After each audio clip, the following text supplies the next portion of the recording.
Sini kumpul, kalian dan saya bakal lihat cowok yang baru kelar wamin, tapi prioritas hidupnya. Beneran di luar nalar pas pacarnya udah nungguin setengah mati. Dia bahkan gak noleh sama sekali dan langsung lari melesat ke kamarnya demi kapsul game baru yang sudah menunggu. Padahal sebelum masuk wajib militer, dia ini pemain hardcore nomor 1 di sebuah game super sulit yang sayangnya malah ditutup. Tapi sekarang, game baru yang mirip akhirnya rilis dan dia udah gak sabar buat main. Begitu masuk ke dunia game, dia langsung disambut layar pembuatan karakter. Tanpa berbibu, dia langsung milih gaya rambut belah tengah yang keren dan menamai karakternya Kaiser. Setelah itu, dia dikirim ke medan perang kiamat buat jalani tutorial. Grafis VR game ini gila banget, tapi dia butuh senjata dulu.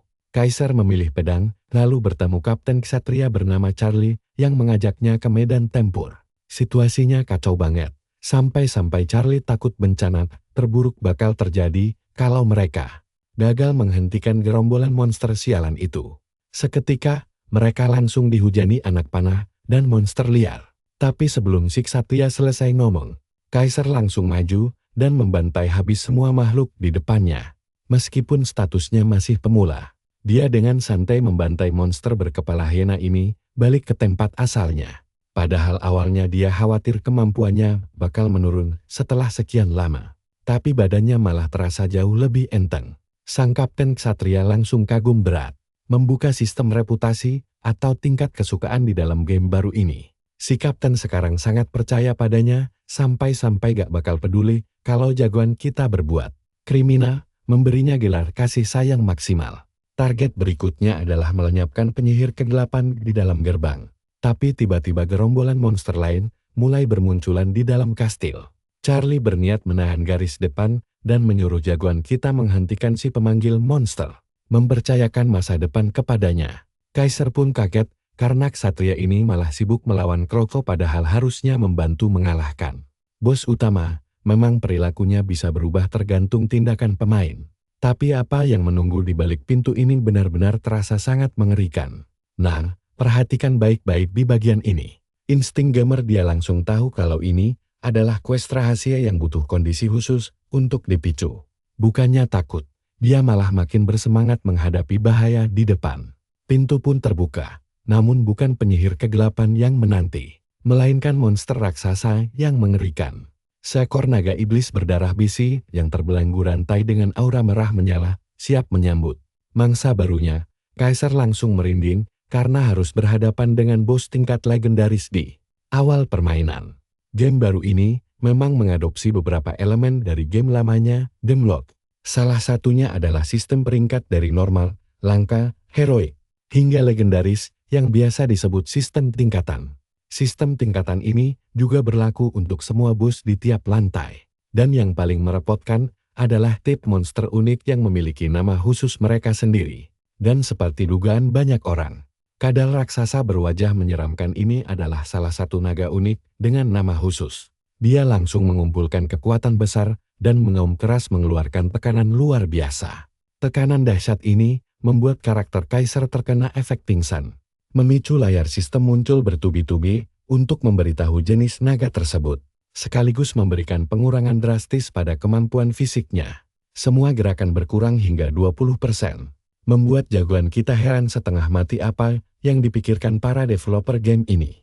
Satu-satunya kabar baik dari kadal raksasa ini adalah kondisinya yang sedang terikat rantai. Tapi tetap saja, kalau sampai terkena satu cakaran maut dari tangannya, dia bakal langsung tewas seketika dan kembali ke menu utama. Kaiser sendiri sudah sering menghadapi situasi gila seperti ini di game sebelumnya. Musuh-musuhnya dulu adalah bos monster menyeramkan yang membuatnya hanya punya satu pilihan, bunuh atau dibunuh. Si pemain pro ini langsung menghunus pedangnya dan menghindari serangan pertama yang menghancurkan tanah. Dia menghindar ke kanan sebelum melompat kembali ke pertempuran dengan tebasan lebar yang melukai tubuh sang naga. Auman kedua kembali membuat karakternya terkena efek pingsan. Sadar dirinya bakal diinjak, Kaiser menangkis cakar naga dengan tebasan pedang. Tapi benturan keras itu malah mementalkannya hingga beberapa meter ke belakang. Dia memeriksa total kerusakan yang berhasil dibuat, dan dari 1.000.000 poin nyawa si naga, dia baru mengurangi 120 poin saja.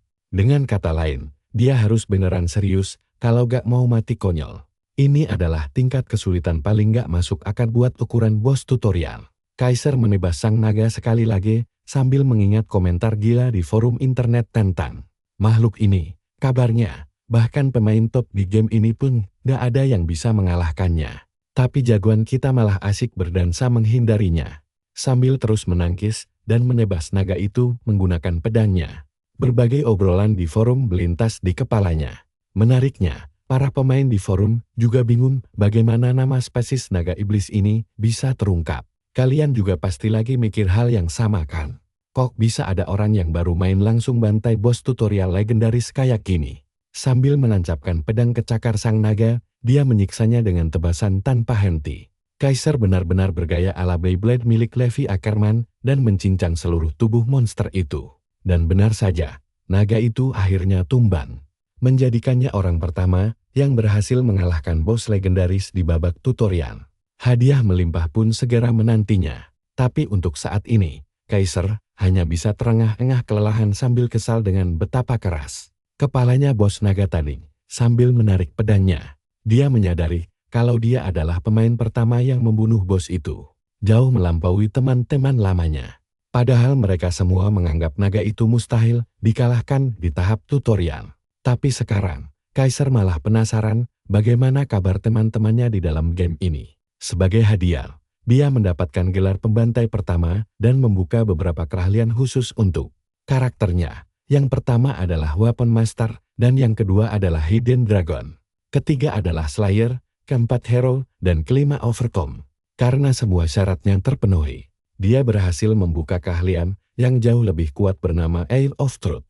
Kaiser sendiri kaget bisa memborong sebanyak itu hanya dalam satu pertarungan saja. Padahal di tutorial biasa, tiap pemain umumnya cuma dapat satu keahlian khusus. Mari kita bahas sedikit soal sistem keahlian ini. Sistem ini sangat spesial di dalam game. Dengan berbagai jenis keahlian unik seperti Guide dan Sword Master. Beberapa keahlian tingkat tinggi hanya diberikan berdasarkan performa luar biasa pemain. Saat ini, status milik Kaiser hampir melonjak 2 kali lipat disertai efek pedang yang meningkat. Dan berbagai buff menggiurkan lainnya. Dia pun memperhatikan keahlian khusus yang membuatnya bisa melihat hal-hal tersembunyi. Efeknya memang agak samar, dan meski Weapon Master serta Hero Slayer terdengar keren. Keahlian itu sebenarnya tidak terlalu langka. Pasti bakal ada beberapa pemain lain yang punya keahlian sejenis di luar sana. Tapi kalau untuk kemampuan unik seperti Eye of Truth, ini beneran langka dan cuma dia yang punya. Bisa dibilang, keberuntungan cowok ini lagi wangi banget kayak menang lotre. Dia berhasil memborong banyak hadiah berkat pencapaian luar biasa ini. Bahkan gelar barunya memberikan efek khusus berupa peningkatan kerusakan sebesar 10% terhadap semua bos monster. Sekarang dia merasa seperti orang paling beruntung sedunia. Padahal biasanya nasibnya ampas banget di game sebelumnya. Mirip seperti saya tiap kali buka party di game Counter-Strike. Tapi tiba-tiba, pintu di depannya terbuka. Ternyata itu adalah Kapten Charlie yang datang dengan tubuh penuh luka dan memar. Dia terkejut melihat Kaiser lalu bertanya, apakah dia benar-benar mengalahkan semua monster itu sendirian. Sang kapten tidak habis pikir kenapa cowok ini bahkan tidak terluka parah sedikit pun. Membuatnya heran seberapa dewa tingkat kemampuan bertarung Kaiser. Dia memilih untuk tidak mengorek masa lalu Kaiser lebih dalam dan berkata, kalau pahlawan biasanya lahir di masa-masa kekacauan, kehadiran Kaiser pun dianggap sebagai secercah harapan bagi dunia ini. Dialog game yang klise ini sukses membuat jagoan kita bosan setengah mati. Dan disinilah kita ninggalin Kaiser yang baru mulai petualangannya. Percaya deh, kalian bakal mau lihat kelanjutan kisahnya yang makin gila setelah Ksatria ini berlutut memohon. Jadi bawahannya, yuk kita tonton petualangan kocak cowok kita yang melongo dapet tawaran aneh ini. Padahal si Charlie udah mati di versi game aslinya. Tutorialnya jelas-jelas bilang kalau kejadian ini ada di masa lalu. Karena mengira ini cuma formalitas biasa, Kaiser bilang ke kapten buat lakuin apa aja yang dia mau. Omongannya malah dianggap sebagai persetujuan, jadi dia dapat dukungan penuh dari si kapten. Pria itu akhirnya bisa tidur tenang sambil berharap masa depan yang indah bareng sang pahlawan. Kaiser kepikiran sama ucapan itu pas sistem mendadak ngasih tahu kalau dia bakal segera balik ke Pantheon. Sebuah portal raksasa muncul tepat di belakangnya. Sudah waktunya keluar dari tahap tutorial. Tapi sebelum pergi, si ksatria manggil tuannya dan nanya kemana tujuan mereka selanjutnya. Sempat mikir bentar, Kaisar ngejawab kalau mereka bakal pergi kemanapun mereka dibutuhkan, karena dunia ini kacau banget. Si ksatria girang setengah mati dengar jawaban sok bijak itu.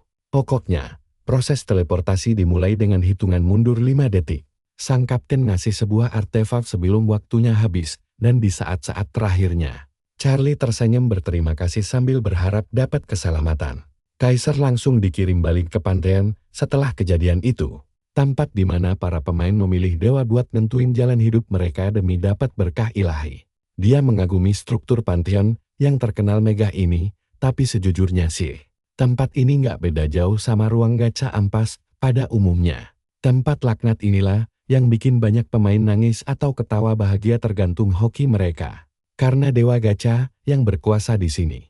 Berhubung satu pemain cuma bisa menyembah satu dewa, nasib mereka ditentukan di sini. Semua hal di game ini dibagi berdasarkan tingkatan. Tingkatan dewa itu ada fabel, hero, dan mitis. Dewa fabel adalah dewa yang lahir dari dongeng kuno masa lalu. Dewa hero adalah mereka yang berjasa menyelamatkan manusia hingga akhirnya naik kasta. Dan terakhir ada dewa mitis, penguasa mitologi besar kayak Zeus atau Odin di legenda mereka. Masing-masing. Seperti dugaan, dewa mitis punya kasta tertinggi. Setiap kartu melayang di dimensi ini berisi dewa yang berbeda. Dan sistem menyuruh Kaisar buat milih satu kartu. Paham kalau hoki karakternya ini ampas banget. Dia sebenarnya nggak terlalu peduli. Tapi ada satu kartu emas berkilau di antara yang lain yang bikin dia kaget. Begitu mengaktifkan mata kebenaran, Kaisar sadar dia bisa pakai skill ini buat ngintip isi kartunya. Disinilah skill ini jadi curang banget. Karena dia bisa tahu tarikan gacha mana yang paling oke dan langsung mengambilnya. Teman satu tim yang dulu ngejek dia, karena hoki ampas emang bikin sakit hati. Tapi coba perhatikan baik-baik, karena sekarang semuanya bakal berubah drastis. Kaisar sampai nggak bisa nahan kegembiraannya dan pasang muka konyol banget, karena dia tahu kalau kemenangan udah ada di genggamannya. Mulai sekarang, dia mutusin cuma bakal ngincer kartu emas demi keuntungan sendiri. Dia ambil kartu berkilau pertama dan dapat dewa pedang bertangan satu.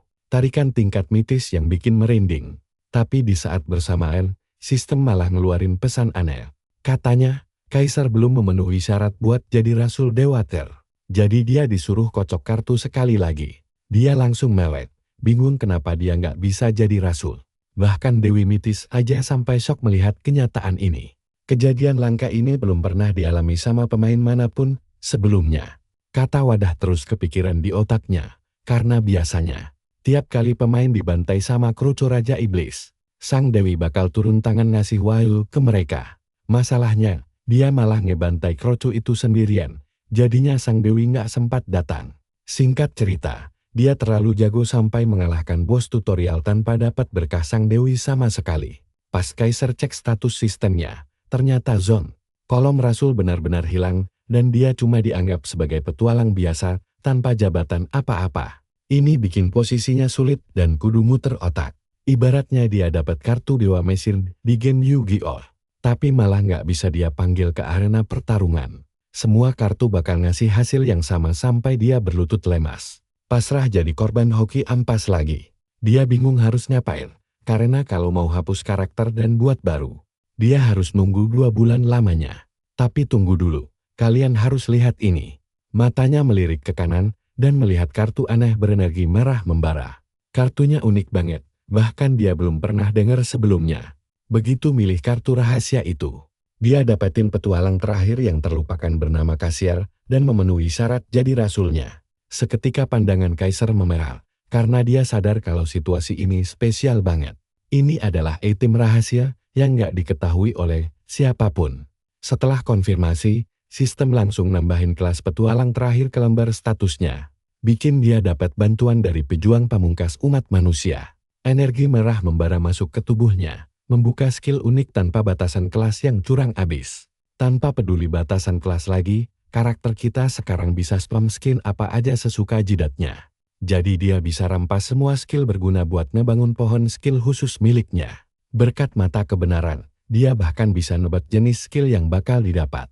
Ditambah lagi dengan efek Weapon Master, dia bakal jadi karakter paling overpower di game ini. Berkat ini, dia bakal jadi master yang serba bisa tanpa punya kelemahan sama sekali. Begitu prosesnya kelar, sistem langsung bersiap mindahin dia ke Aftertale dalam 5 detik. Kaiser semangat banget karena akhirnya punya alasan buat serius main game lagi. Dia tersenyum lebar karena masa depannya sebagai ranker top kini kembali menyala membara. Di Aftertale, kita sampai di kota awal bernama Arde. Banyak pemain yang cemberut gara-gara dapat gacha ampas. Tapi sebagian santai aja karena kelas bertarung bukan satu-satunya pilihan di game ini. Suasananya ramai dipenuhi berbagai macam pemain. Tapi di antara kerumunan orang itu, ada juga para pramuka alias pencari bakat yang pakai jas necis banget. Mereka sebenarnya lagi nyari pemain berbakat buat gabung ke gilda mereka. Tapi aslinya mereka ini agak mengganggu sih. Salah satu pencari bakat kelihatan frustrasi karena harus penuhin kuota perekrutan biar nggak diamuk bosnya. Tapi menariknya, mereka melihat seorang pemuda dari kejauhan. Sayangnya pas dilihat sekilas, mereka ngira anak itu udah gila dan nggak ada gunanya direkrut sama sekali. Pas mereka lewat, karakter kita sebenarnya lagi mengagumi item baru yang baru dipakainya, yaitu kalung darah dan perjanjian. Item tingkat hero dengan banyak opsi kegunaan ini bikin dia ngerasa lagi kejatuhan durian runtuh. Rasanya nikmat banget, sampai mendadak muncul sebuah notifikasi baru. Isinya quest pembasmian goblin, misi pertamanya sebagai pemain. Tapi bukan cuma dia, pemain lain juga disuruh memburu 40 goblin dalam quest ini.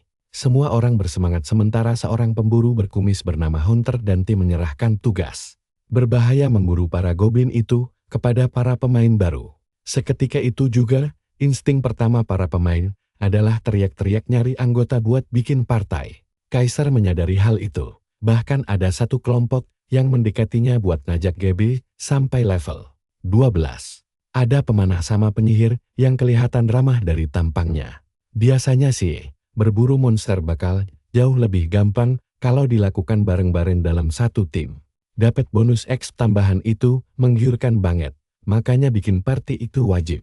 Kaiser akhirnya setuju gabung dan membentuk party Shield Base bersama sang ketua. Salah satu pemain nanya, apa dia fans berat Kaiser karena pakai nama yang sama. Mereka mengira dia cuma wibu biasa yang ngefans sama sang ranker top tanpa tahu kalau orang yang di depannya ini adalah orang aslinya. Ini sih kayak nanya ke Michael Jackson, apa dia beneran Michael Jackson? Pokoknya, tim ini udah semangat membara buat cepet-cepet menaikkan level ke-12. Dan karakter kita pun setuju banget. Dan begitulah petualangan seru ini dimulai, teman-teman. Kita langsung masuk ke arena pertarungan, di mana Shield Base terhantam goblin sampai pingsan. Setelah serangan pertama sukses, dia nyuruh semuanya nyerang bareng. Si pemanah sama penyihir langsung ngelepasin tembakan andalan mereka, melesat melewati temannya, dan membunuh monster hijau itu seketika. Nah, kalian dan gue bakal melihat bagaimana monster pertama tumbang. Bikin yang lain ketakutan, tapi tetap saja maju dengan bodohnya. Mereka langsung menekan pertahanan Shield Base, sampai teman-temannya cemas dia bakal kena hantaman keras. Sang ketua tim langsung menyuruh mereka buru-buru menghajar para goblin selagi dia menahan serangan. Tapi ada satu masalah besar, skill mereka berdua lagi cooldown. Pas mereka lagi sibuk, jagoan kita langsung menyergap dari atas. Di momen krusial itu, dia menebas lebar dan melenyapkan goblin dalam sekali tebas. Gerakannya lincah banget, sampai bikin yang lain melongo. Kaiser memantapkan pijakannya di tanah sebelum akhirnya melesat kembali ke tengah kerumunan. Monster bagaikan sebuah rudal. Dia bergerak secepat kilat menebas para goblin, sekaligus dan langsung panen pujian.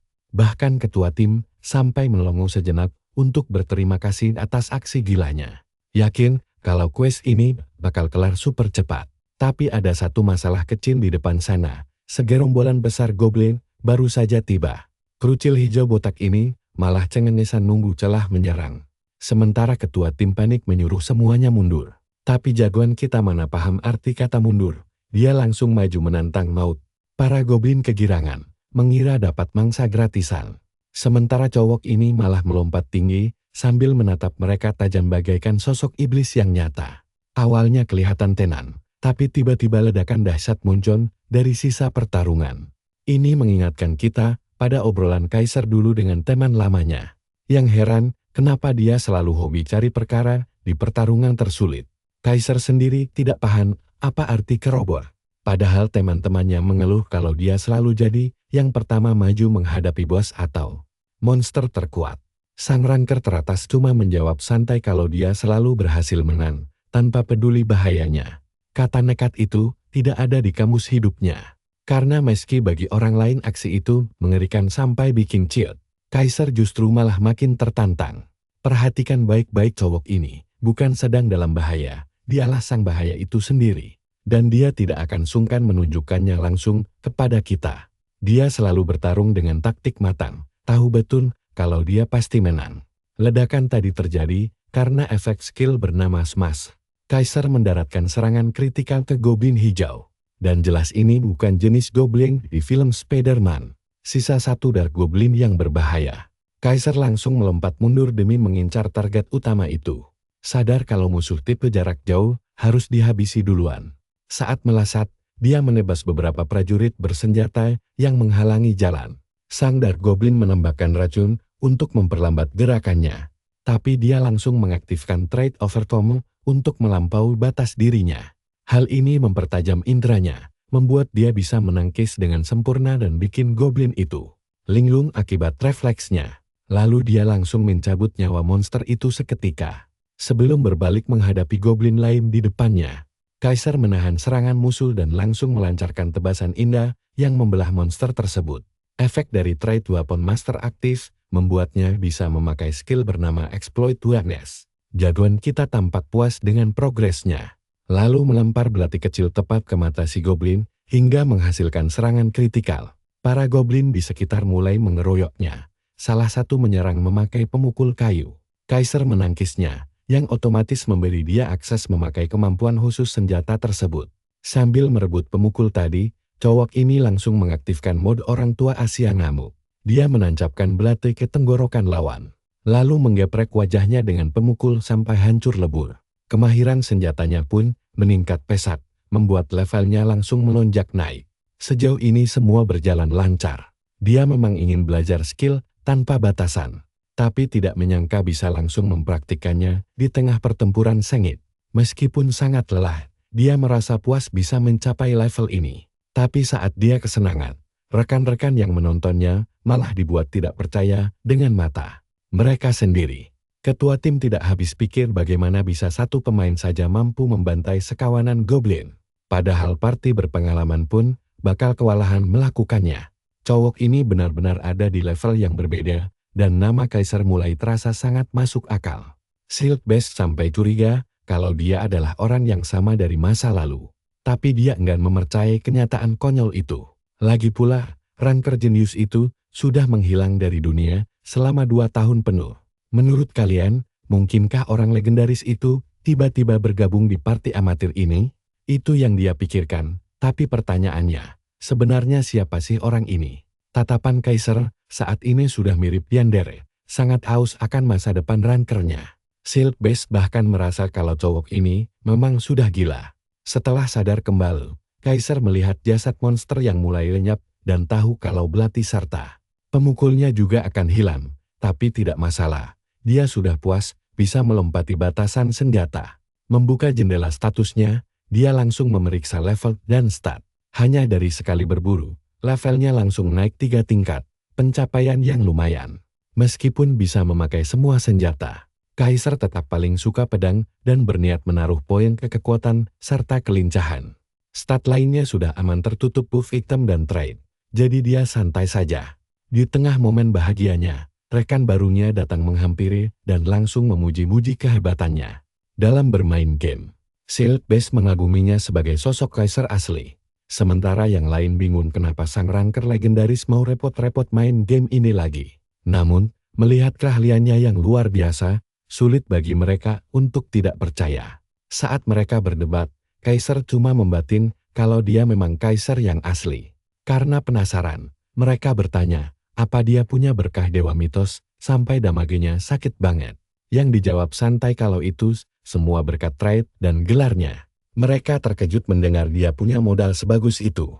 Lalu penasaran, apakah dia berniat untuk menjadi ranker profesional lagi. Keadaan sempat hening sejenak, sebelum Silk Beast mengajak mereka lanjut berburu setelah stamina terisi penuh. Anggota lain sudah tidak sabar bertarung, dan Kaiser pun tidak keberatan.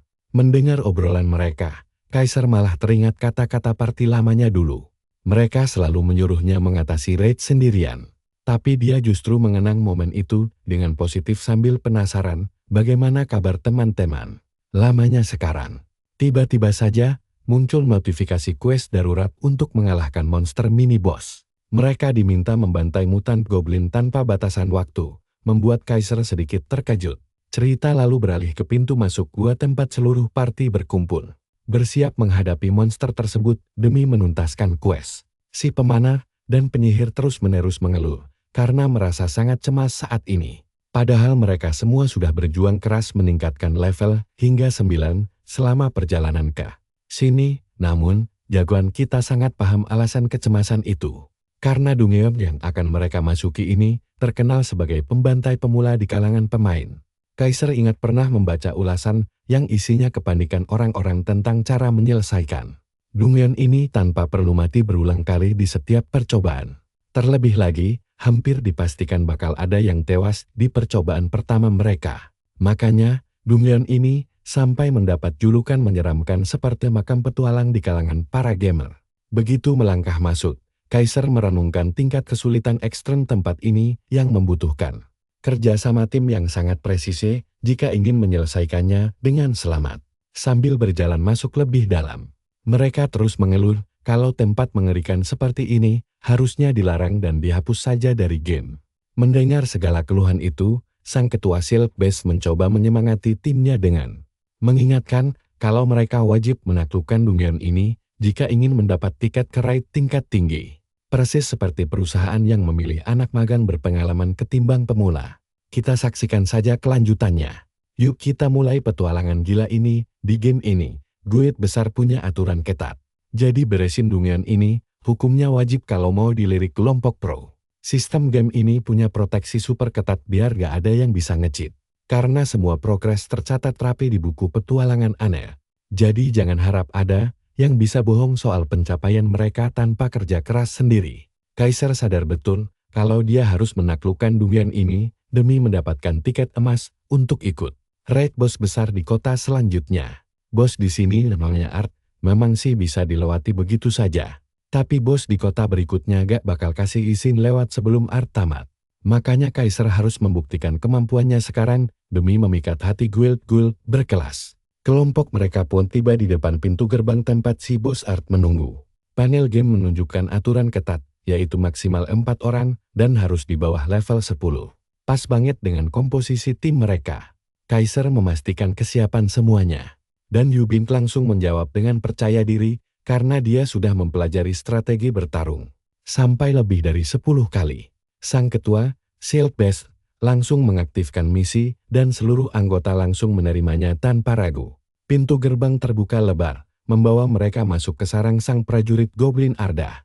Kaiser bersiap beraksi lagi setelah sekian lama menyembunyikan kemampuannya. Tepat saat itu, si bos monster muncul dengan senyum licik yang mengerikan.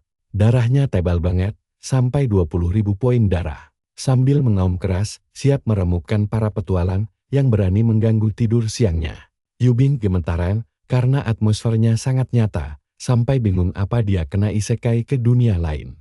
Kaiser langsung berteriak menyuruh fokus saat si bos mulai menerjang. Silk Beast melirik Kaiser, berpikir kalau sehebat apapun pemuda itu, dia gak bakal bisa melindungi semua orang sekaligus.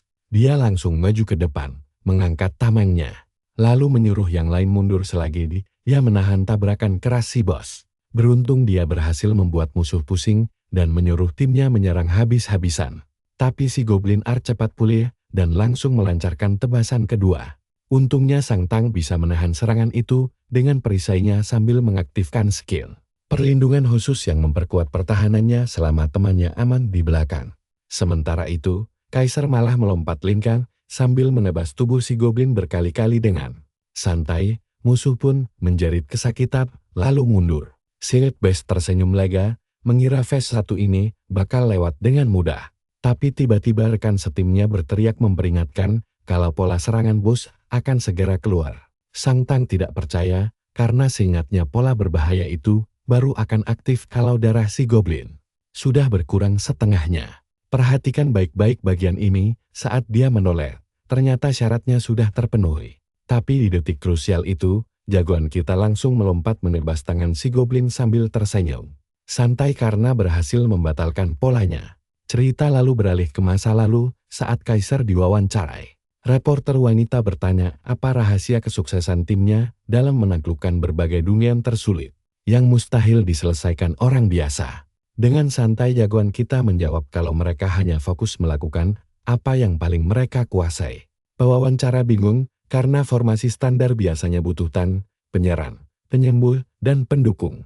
Dia heran bagaimana tim Kaiser bisa sukses raid tanpa adanya tameng pelindung di barisan depan. Kaiser setuju kalau Tang itu krusial untuk menggagalkan serangan bos. Tapi dia kemudian membuat si wanita shock setelah mengaku kalau dialah yang merangkap peran pelindung itu sendirian. Kembali ke masa kini, si Goblin Art berteriak kesakitan setelah pola serangannya digagalkan dan lengannya ditebas habis.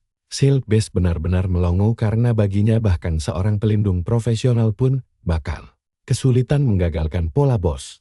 Tapi penyerang misterius ini malah membuat keajaiban hanya dengan sekali tebas.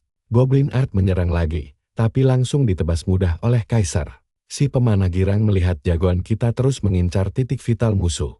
Pada titik ini, Kaiser sukses membatalkan pola serangan lain hingga darah bos tersisa kurang dari seperempat. Silk Beast langsung berteriak menyuruh tim bersiap menghadapi fase kedua.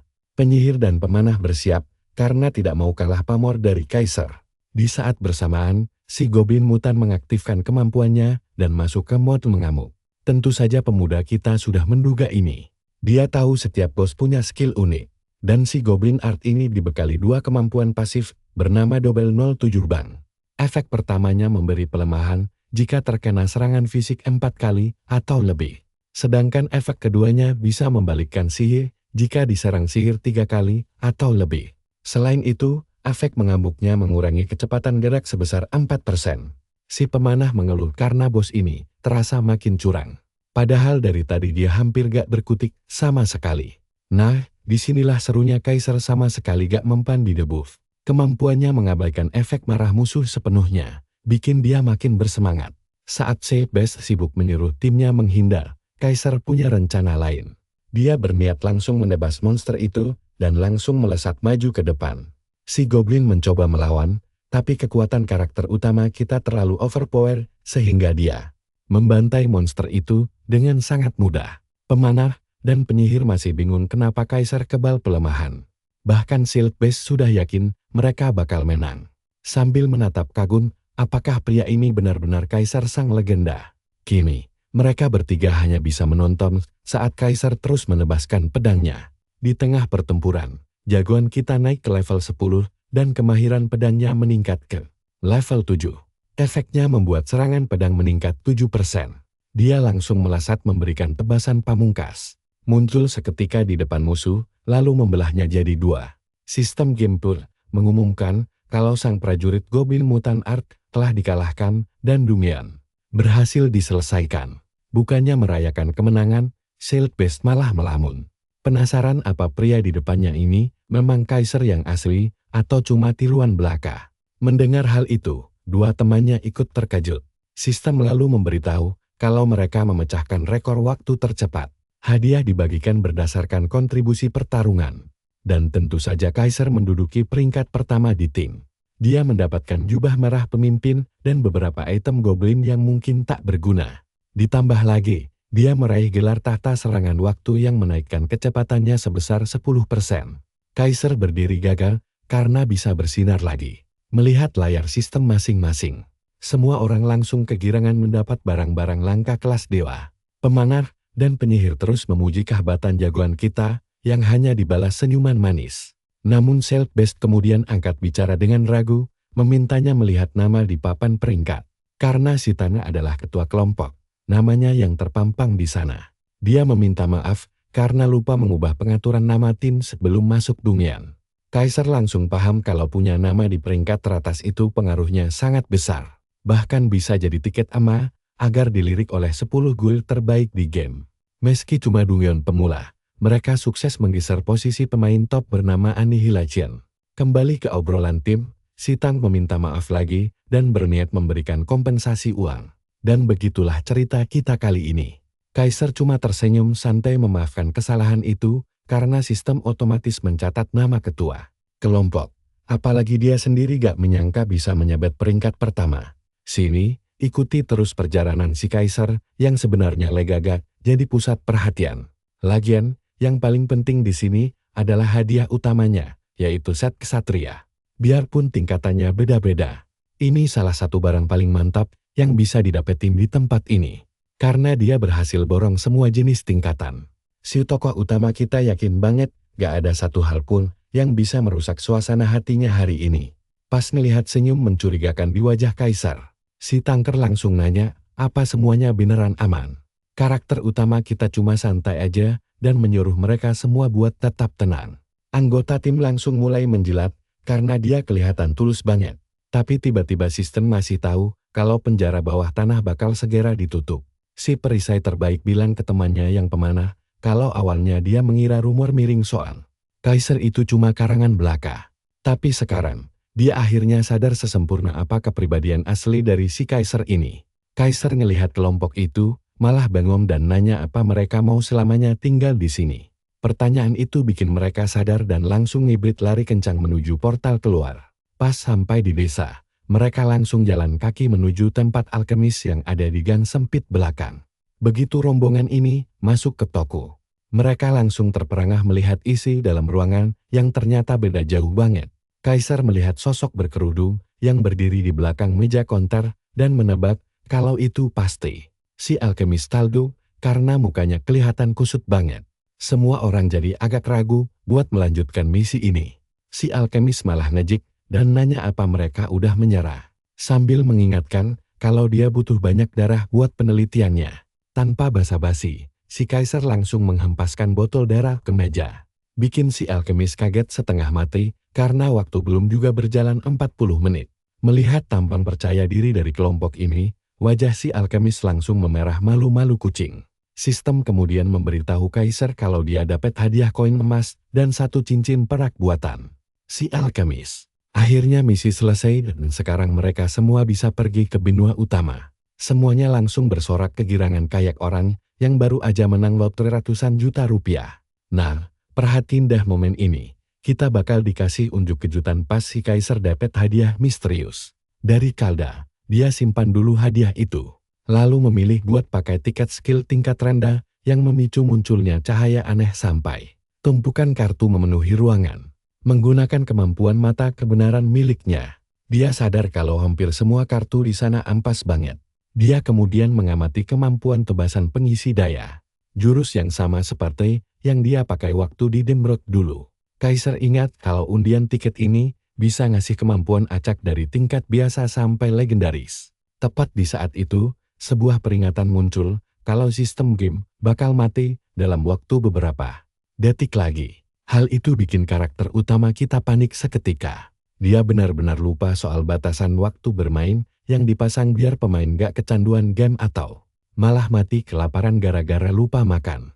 Kaiser gak percaya kalau 10 jam sudah berlalu begitu aja. Sambil melihat tumpukan kartu, dia buru-buru milih selagi sistem mulai menghitung mundur. Pas jarinya menyentuh layar, sistem langsung mematikan permainan secara paksa. Pas balik ke dunia nyata, dia butuh beberapa saat buat mencerna kejadian tadi. Lalu langsung berteriak frustrasi kayak orang yang habis kena tendang tepat di selangkangannya. Besok paginya, dia udah lebih tenang setelah tidur nyenyak dan memutuskan buat masuk kembali ke dalam kapsul game. Begitu masuk ke permainan, hal pertama yang dia lakukan adalah membuka sistem karena teringat sempat melihat kilatan cahaya emas. Suasana hatinya langsung drop pas tahu kalau kartu itu bukan kelas legendaris. Dan mengira hokinya sudah habis. Tapi matanya langsung melotot kaget saat menyadari kalau dia justru mendapatkan kemampuan tusuk dari belakang alias backstab. Kemampuan terlalu kuat ini adalah alasan kenapa banyak petarung jarak jauh ogah adu jotos sama pembunuh bayaran, mau sekeras apapun mereka mencoba menjaga jarak. Jurus ini bikin si pembunuh bisa mendekat sekejap mata. Kaiser langsung tersenyum girang kayak orang gila pas tahu dia dapat kemampuan itu, padahal kelasnya bukan asasin. Kalau dia dapat beberapa kemampuan curang kayak gini lagi, dia pasti bakal jadi gak tertandingi. Tiba-tiba, ada cowok sok keren lewat sambil pamer ke pacarnya, kalau dia itu pemain profesional. Pas mereka berdua melihat ekspresi muka seram dari si Kaiser, pasangan kekasih itu ketakutan dan langsung putar balik arah jalan. Setelah akhirnya sadar dari lamunannya, Kaiser memutuskan untuk memakai semua peralatan perang yang didapatnya. Dengan setelan barunya yang super keren, dia merasa ini saat yang tepat untuk berangkat menuju benua utama. Begitu portalnya terbuka, dia baru ingat kalau belum sempat pamitan sama anggota tim sebelumnya. Walaupun dia sudah mulai merasa nyaman berteman dengan mereka, dia menganggap ini sudah takdir dan langsung melangkah masuk ke portal. Sekarang, yuk kita masuk ke bagian seru, di mana para pemain yang lolos dari Orc akhirnya bisa melangkah ke benua utama. Berbeda dengan area pemula yang dibagi per negara. Di benua ini, para pemain dari seluruh dunia bisa saling bertemu. Dan pemberhentian pertama dalam perjalanan besar ini adalah kota bernama Ravel. Pas si Kaiser mulai masuk ke gerbang kota, beberapa ksatria berkuda tampak lewat sambil menyeret seorang tahanan. Di saat bersamaan, sistem memberitahunya kalau area dan pekerjaan baru telah terbuka. Tapi perlindungan pemula miliknya sudah berakhir. Melihat sambutan yang begitu meriah, Kaiser sadar kenapa game ini dibilang kelas atas. Tiba-tiba seorang karakter non-pemain bertubuh gemuk menawarkan bir gratis untuknya. Beberapa karakter lain juga bermunculan memberikan barang cuma-cuma. Membuat dia malah kebingungan sendiri. Dia pun akhirnya bisa menguasai diri, berkata kalau semua hal itu bisa dia urus nanti saja. Sambil meregangkan tangannya, dia mulai berpikir kemana tempat berburu monster yang cocok untuknya sekarang. Gak butuh waktu lama, dia udah sibuk membantai monster-monster di luar kota. Perlengkapan ksatria miliknya memberikan tambahan kerusakan pada goblin beserta peningkatan kekuatan yang luar biasa menggunakan jurus tebasan kilatnya. Dia menerobos barisan monster dan mencincang mereka semua. Ditambah lagi, setiap kali dia mengalahkan monster, pedang besarnya bakal jadi jauh lebih kuat. Senjata itu dari awal emang udah sangat mematikan. Tapi melihat kekuatannya terus bertambah, tentu bikin dia girang setengah mati. Pas melihat layar statusnya, dia sadar kalau tingkat berikutnya udah gak jauh lagi. Tiba-tiba saja, kemampuan mata kebenaran miliknya aktif, dan dia mendeteksi ada seseorang yang sedang bersembunyi di balik semak-semak. Bandit yang bersembunyi itu langsung ngiler pas melihat set ksatria milik Kaiser dan mengira dia dapat mangsa empuk. Gak sabar lagi, dia langsung merangsak maju membawa pisau. Tapi serangannya dengan sangat mudah ditahan oleh Kaiser. Penyamarannya pun perlahan memudar dan jagoan kita langsung menatapnya dengan aura yang sangat mengerikan. Pria itu melompat mundur ketakutan sambil berteriak menyuruh anak buahnya untuk segera maju menyerang. Seorang pemanah mendadak menembakkan anak panah ke arah Kaiser. Tapi semuanya ditepis dengan sangat mudah. Pria lain yang membawa kapak mencoba menebasnya. Namun serangannya berhasil ditangkis secara telak bagaikan prajurit amatiran. Jagoan kita langsung menebas tubuh musuh, membuat dua orang lainnya sadar kalau mereka telah salah cari lawan. Si pembunuh penakut itu langsung mencoba kabur, tapi langkahnya terhenti karena Kaiser tiba-tiba muncul di hadapannya sambil mengejek, apakah bayi kecil itu tersesat. Kaiser teringat kalau tipe pemain pembunuh seperti ini juga banyak berkeliaran di game pertamanya dulu. Hampir semua permainan pasti punya tipe begini. Bahkan game legendaris Sword Art Online juga dipenuhi sekelompok pengecut yang suka merampas barang orang lain atau cuma sekadar mencari kesenangan dari membantai pemain lain yang tidak bersalah. Di dalam game JOAS ini, mereka juga ada, dan gamer pro kita mengenal mereka sebagai pemburu pemula. Bukan pembunuh pemain biasa. Kembali lagi ke permainan, di mana jagoan kita sedang berdiri tegak menatap si penakut yang sudah gemetaran di depannya. Si pemburu pemula itu kebingungan kenapa pendekar pedang biasa bisa menguasai jurus tusukan belakang yang seharusnya cuma dimiliki seorang asasin. Tapi sebelum dia sempat memecahkan misteri aneh tersebut, si pembunuh malang itu langsung tewas di tempat. Kaiser juga menghabisi rekan-rekannya yang punya nama konyol seperti bukan ibumu.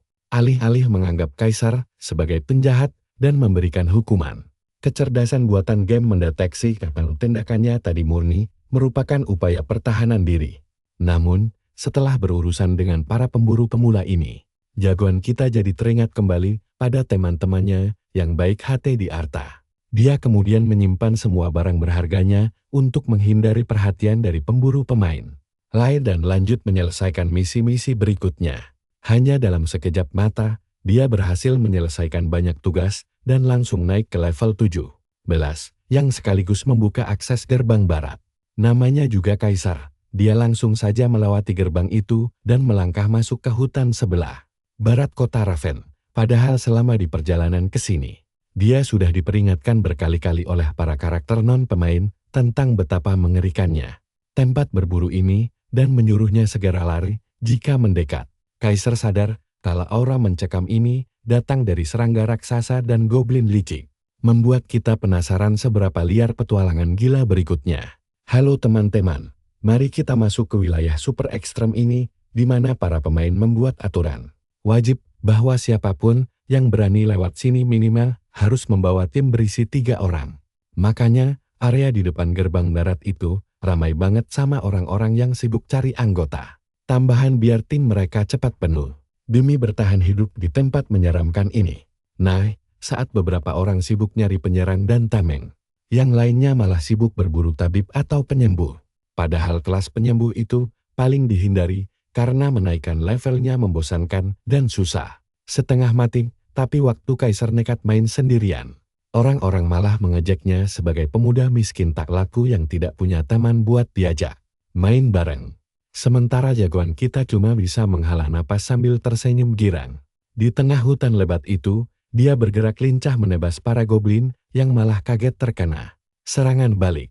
Ada satu goblin sok tahu yang melompat menyerang, tapi meleset dan langsung digeprek di tempat. Goblin pemanah lain mencoba membidik pemuda malang kita, tapi Kaisar lebih cerdik dan melempar pedang besarnya hingga membelah tubuh monster itu.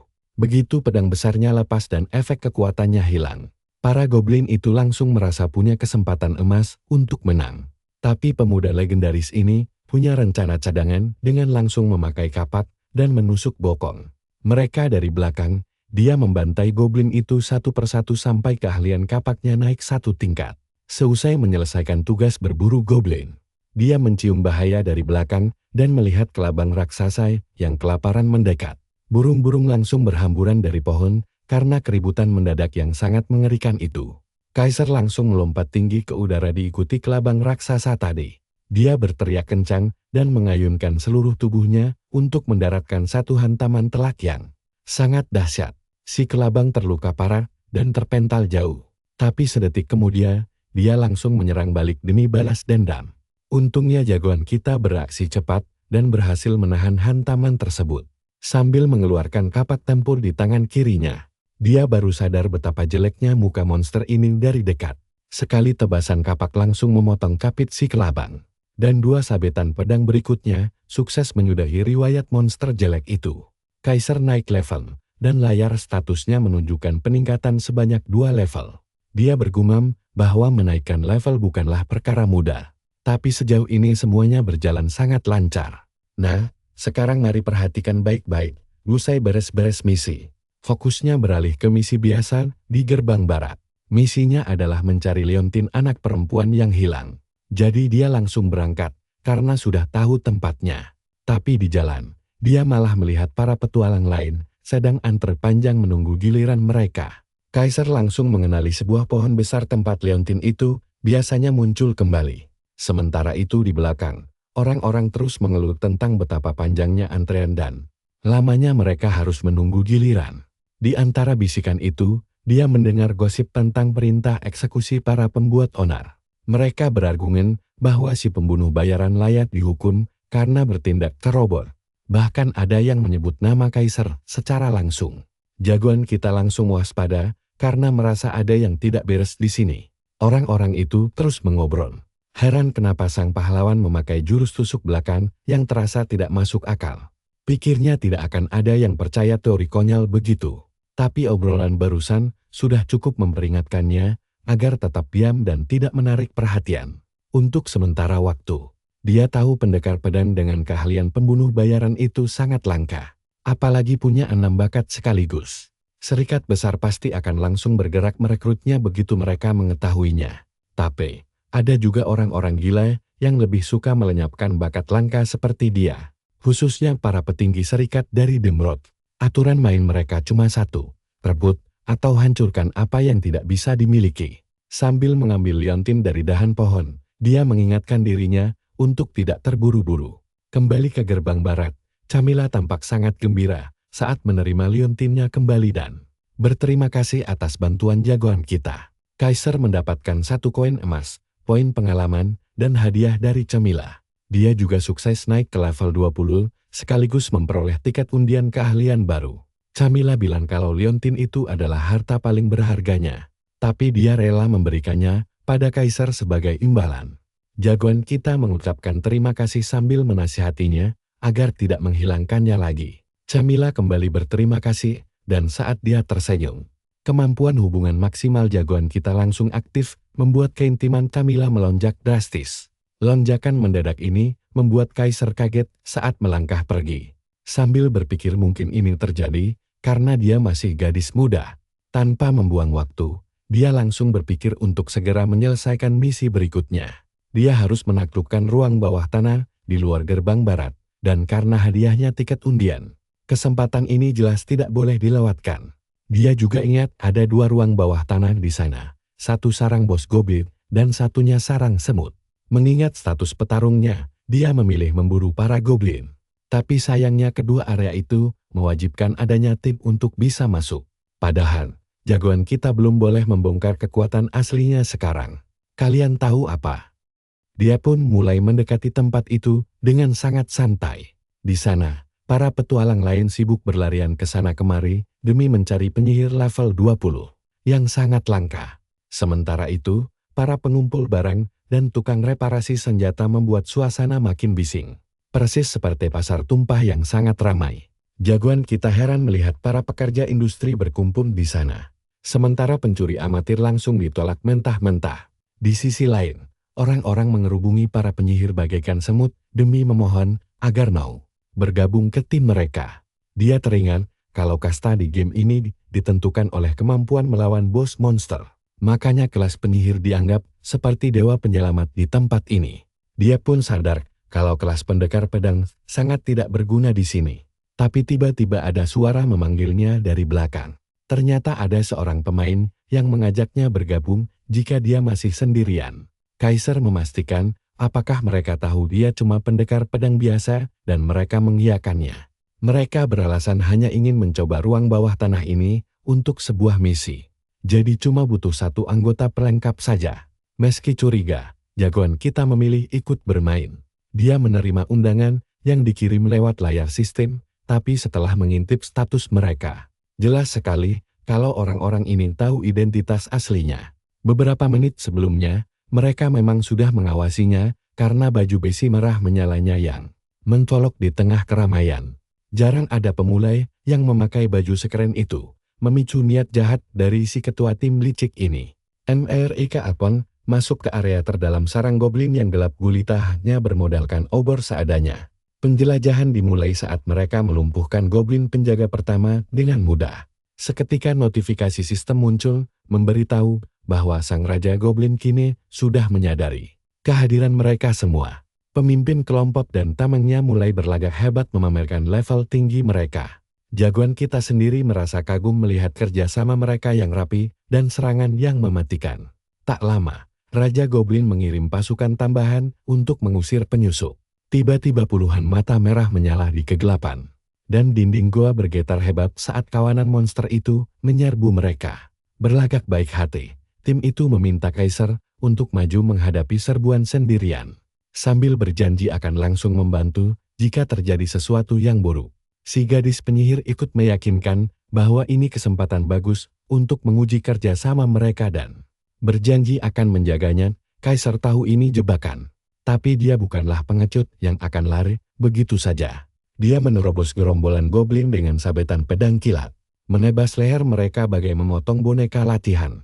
Hal itu langsung membuktikan kecurigaan sang ketua kelompok tadi. Dan percayalah, Kita baru saja menyaksikan bagaimana insting bertarung veteran Kaiser langsung membuktikan bahwa dialah target yang mereka cari. Membuat sang pemimpin menyuruh tamengnya menilai keahliannya yang jelas-jelas tidak boleh diremehkan. Yuk, kita bahas bareng-bareng keanehan cowok baru ini. Menurut si ketua, pendatang baru ini belum selevel pro player yang bisa ngalahin Assassin Boy 69. Kaiser emang cepet buat ranknya, tapi Assassin itu beda kelas banget, cuy. Berbekal kemampuan menyelinap dan racun, kelas ini jadi salah satu yang paling rusak di PvP. Bahkan bisa menang duel 3 lawan 1 tanpa keringat dingin. Karena bosen denger teori mulu, si penyihir nyuruh mereka santai aja. Tujuan akhir mereka kan cuma mau buang dia ke parit, jadi rinciannya gak penting. Mendengar itu, si ketua langsung ngasih kode ketan buat mulai rencana busuk mereka. Ketiganya pelan-pelan ngedekat dari belakang, seolah mau bantu pertarungan. Padahal, Kaiser sadar penuh sama keadaan sekitarnya. Meskipun dia lagi asik ngebabat goblin kayak motong kayu bakar. Taman satu timnya mulai ngehujani dia pakai pujian. Bilang kalau dia pasti bisa kelarin dungeon ini sendirian pakai ilmu pedangnya. Kaiser cuma senyum lebar dan ngebalas santai kalau mereka juga lumayan oke. Si Tang terus-terusan ngejilat. Berbisik ke ketuanya, kalau mereka baru aja nemu gamer garis keras yang patut dihormati. Tapi Kaiser bukan tipe orang yang gampang kemakan pujian murah. Di kepalanya, cuma ada 2 alasan kenapa mereka ngelempar dia ke gerombolan monster tadi. Entah dijadiin umpan murni, atau mereka mau ngerampok barang-barangnya pas dia mati. Tapi tampaknya mereka belum berani bertindak sekarang. Si ketua ngajak buat lanjut jalan terus, bukan karena mereka baik hati. Tapi karena dia lagi nunggu momen paling pas saat jagoan kita ini paling gampang buat dihabisi. Kelompok ini berhasil ngebantai gerombolan monster. Tapi anehnya si gadis penyihir terus-terusan meleset saat nembak ke arah Kaiser. Si ketua langsung ngomel gara-gara tembakannya ampas. Tapi dia malah nyalahin para goblin yang ngalangin jalannya.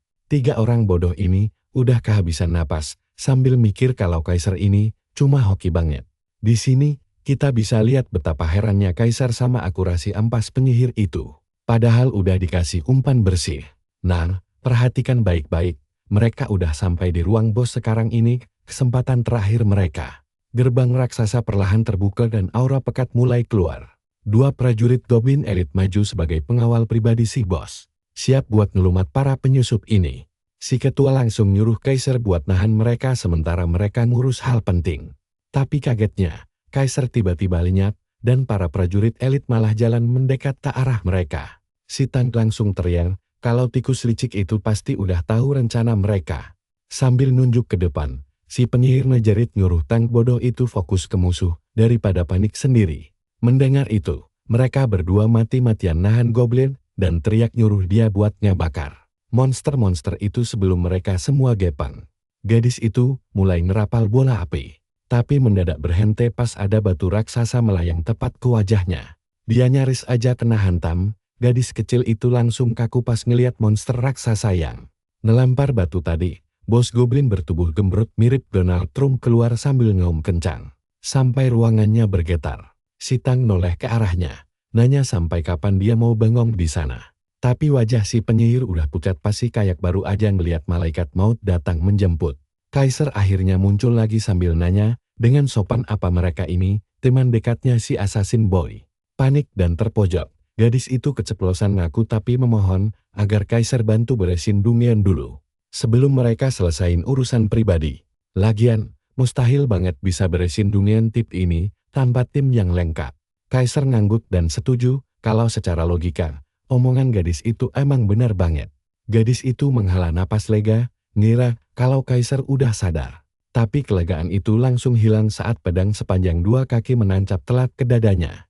Lewat aksi barusan, Kaiser nunjukin kalau dia sama sekali gak tertarik sama pilihan logis. Pas 2 orang lainnya sibuk gulat sama prajurit goblin elit, Kaiser dengan santainya dapat notifikasi hadiah, karena udah membasmi orang jahat. Dia puas banget melihat rencana jebakannya berhasil dengan mulus. Pas prajurit elit muncul, dia langsung pakai skill tusuk belakang ke mayat terdekat. Skill assassin itu bikin dia bisa lenyap seketika tanpa ada yang sadar. Setelah itu, dia tinggal sembunyi sambil nunggu trio kocak ini sibuk bertarung. Si ketua natap dia gak percaya, sambil nanya apa Kaiser udah beneran gila. Kalian pasti mikir dia bakal panik. Nyatanya Kaiser malah santai nyuruh si ketua nebak moto hidupnya. Jelas aja si ketua emosi, karena lagi gak minat main tebak-tebak agen. Dia lalu ngeluarin belati yang baru aja dipungut, dan memperjelas semuanya. Dia gak sudi kerja bareng parasit berdarah dingin.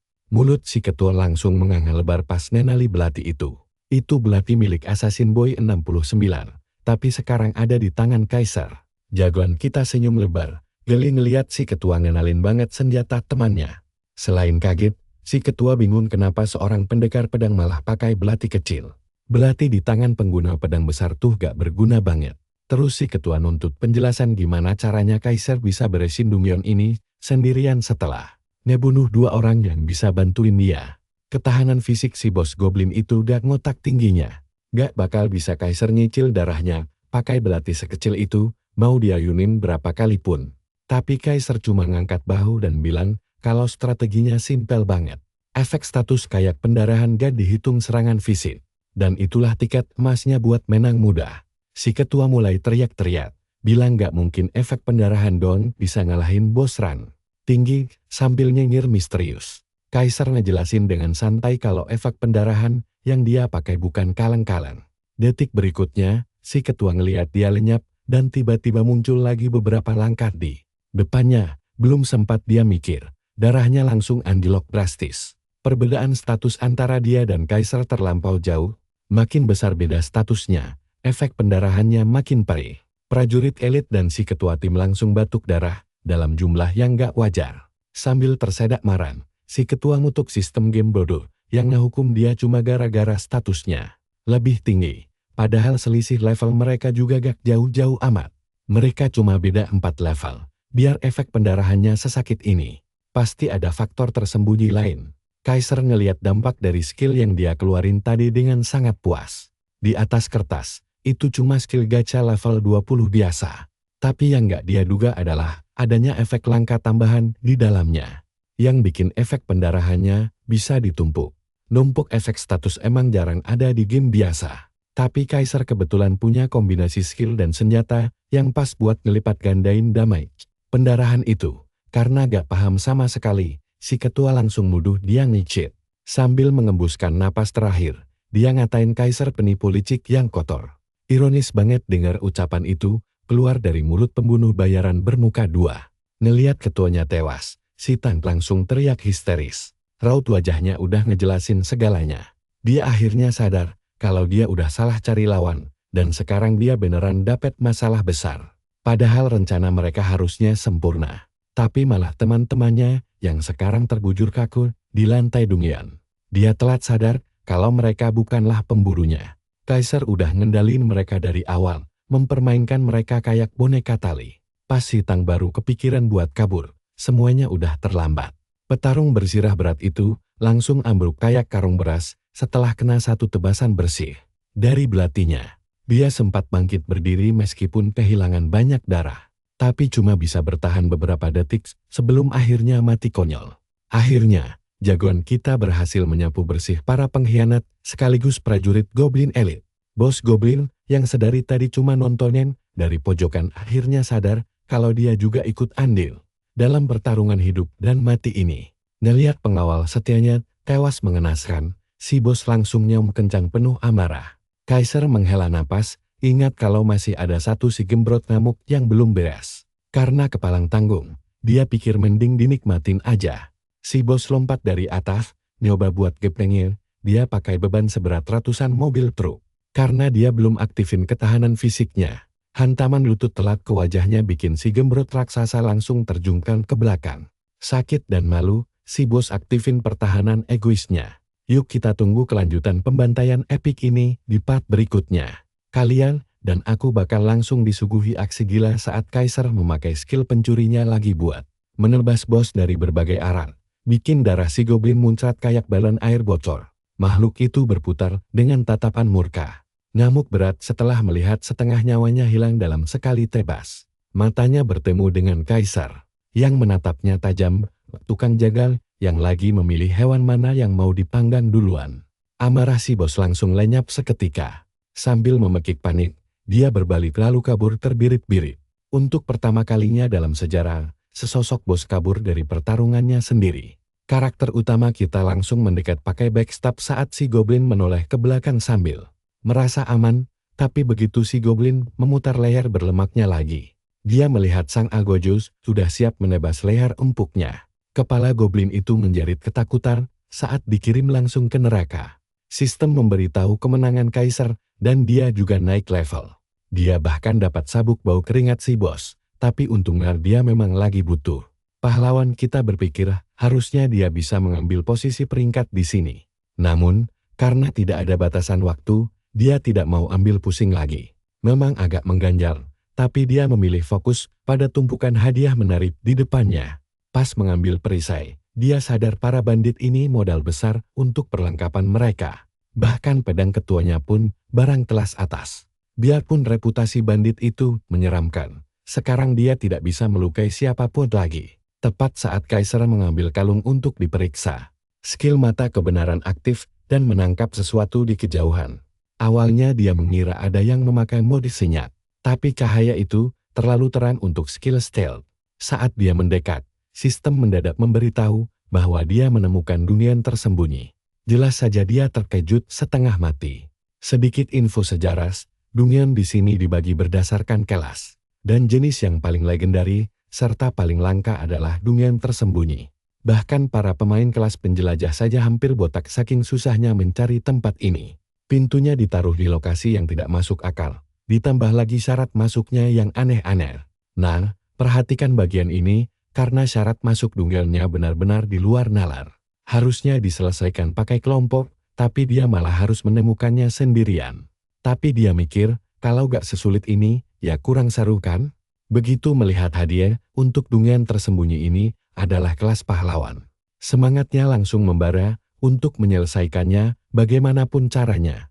Salah satu veteran game ini, Fred, pernah bilang kalau masuk ke dungeon tersembunyi itu mirip menaruh kepala di mulut predator. Banyak pemain setuju bahwa sekali saja kita lengah, rahang monster itu bakal langsung meremukkan kepala kita. Dungeon tersembunyi ini bagaikan predator tersamar yang menunggu mangsa masuk ke jebakan. Kembali ke karakter kita, Kaisar melangkah masuk tapi langsung terkena efek kutukan yang mempersempit pandangannya. Untungnya, sifat pahlawannya langsung aktif, menghapus kutukan itu dan memulihkan pandangannya. Sambutan kasar ini justru membuat dia makin bersemangat.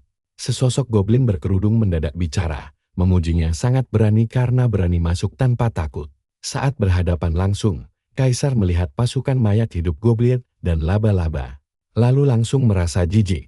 Melihat reaksi Kaisar, si dukun goblin makin percaya diri dan mulai tertawa gila. Tapi, pemuda kita terkejut karena menyadari musuhnya adalah bos bernama khusus, yang tingkatannya jauh di atas rata-rata. Dia langsung teringat jarahan melimpah yang didapat setelah mengalahkan naga dulu, dan mulai ngiler membayangkan hadiah apa yang menantinya kali ini. Si goblin lalu mulai berceloteh heran, bagaimana bisa manusia biasa menemukan tempat rahasia ini. Dia tahu Kaisar bukan penjelajah, bahkan menyadari ada banyak aura berbeda yang bercampur di dalam dirinya. Pahlawan kita cukup terkesan karena ternyata goblin ini lebih cerdas dari kelihatannya. Si dukun lalu memasang wajah serius dan bersumpah Kaisar tidak akan pulang hidup-hidup, lalu melepaskan pasukan mayat hidupnya. Tapi pemuda kita santai saja berdiri di sana dan membalas tantangan si monster. Sambil mengaktifkan skill backstab, dia memperingatkan si dukun bahwa petarung jarak jauh harus selalu waspada terhadap penyerang jarak dekat. Dia pun berteleportasi ke belakang si dukun. Tapi monster itu sudah bersiap dan langsung melemparkan prajurit mayat hidupnya hingga meledak, tepat di depan Kaisar. Tapi senyum si dukun langsung hilang ketika karakter kita meniru gaya Itachi dan muncul lagi di belakangnya. Begitu melihat pisau di tangan Kaisar, si dukun sadar dirinya telah tergores. Kaisar mengejeknya, mengingatkan si goblin kalau dia sudah menyuruhnya waspada dari tadi. Si dukun necromancer pun mulai serius, melayangkan sisa pasukannya dan melemparkan mereka semua ke arah Kaisar. Mungkin kalian mikir dia bakal kena, tapi si MC dengan santai menghindari semua proyektil itu karena dia tahu persis arah serangannya. Sialnya, detik berikutnya Kaisar malah terdesak ke dinding. Si dukun mulai bersorak kegirangan, berteriak bahwa ini adalah akhir dari Kaisar. lalu meledakkan sisa prajurit mayat hidupnya seketika. Dukun hitam itu mendecakkan lidahnya. Tampak kecewa karena gagal menangkap subjek uji coba yang menarik ini dalam kondisi utuh. Si dukun bernama Jihad ini menyalahkan keangkuhan kaisar. Tapi kesombongannya langsung runtuh saat pria yang dikira sudah mati itu mendadak merangkul lehernya dari belakang. Tak berhenti di situ, dia berbisik dan mengingatkan si dukun bahwa dia tak bisa lagi memakai skill. Karena ingin bersenang-senang, kaisar menyimpan belatinya dan mulai menghajar Jihad pakai tangan kosong. Satu pukulan telak sukses mementalkan dukun kurus itu hingga menghantam dinding. Si monster mengerang kesakitan. Sepertinya belum pernah dirundung sekejam ini seumur hidupnya. Sambil berdiri di depannya dengan tatapan dingin tanpa ampun, kaisar memperjelas siapa sebenarnya bos sesungguhnya di tempat ini. Jihad mempertahankan sisa harga dirinya, bergumam bakal membalas dendam atas penghinaan ini. Kaisar langsung membalas lewat pukulan telat ke ulu hati, menghancurkan kesombongannya seketika. Dia melanjutkan dengan berondongan pukulan, sampai si dukun menggah-menggah dan minta waktu. Istirahat, makhluk jelek itu bahkan berani menceramahinya. Bilang, kalau kekerasan yang sampai mematahkan tulang begini, harusnya ilegal dan salah besar. Kaisar cuma bisa melongo, bingung memikirkan skenario apa yang ditanamkan pada bos ini. Penakut begini, sama sekali tidak cocok dengan bayangan bos Dungyan khusus kelas pahlawan yang dia harapkan. Selain ledakan mayat di awal, yang bisa membunuh penjelajah top sekali serang. Dukun goblin hitam ini terasa sangat lemah. Saat kaisar melamun sejenak, si dukun diam-diam menyambung kembali tulangnya yang patah. Lalu dia melompat mundur demi menjaga jarak, membuat kaisar terkejut. Kepercayaan diri Jihad langsung pulih. Mengklaim bahwa mundurnya tadi cuma taktik cerdas untuk mengelabui kewaspadaannya. Senyum licik mengembang di wajahnya seiring kabut hitam, efek dari kemampuan khusus si dukun mulai menyelimuti seluruh area di sekitar mereka. Kaisar mendapat peringatan sistem bahwa kemampuan itu meningkatkan peringkat bos untuk sementara. Dia tidak peduli, karena menurutnya, pecundang kelas pahlawan yang naik pangkat tetap saja pecundang. Meski begitu, dia tidak akan tinggal diam membiarkan transformasi itu selesai. Apalagi monster kelas pahlawan plus biasanya butuh satu tim raid penuh untuk dikalahkan. Dia pun melesat cepat demi menyelesaikannya sekarang juga. Sebelum bertarung, dia mengalokasikan seluruh poin statusnya ke kekuatan hingga menembus angka 100, ditambah lagi, set prajuritnya memberi bonus kerusakan pada tipi goblin, serta dorongan ekstra saat melawan bos. Jihad hitam mungkin terlihat tangguh, tapi serangan fisik sebesar ini tidak peduli pertahanan musuh. Dia mengayunkan pedang besarnya dalam satu tebasan mantap, membelah si dukun goblin menjadi dua bagian. Begitu saja. Dungyan rahasia berhasil diselesaikan dan tercatat di buku petualangnya.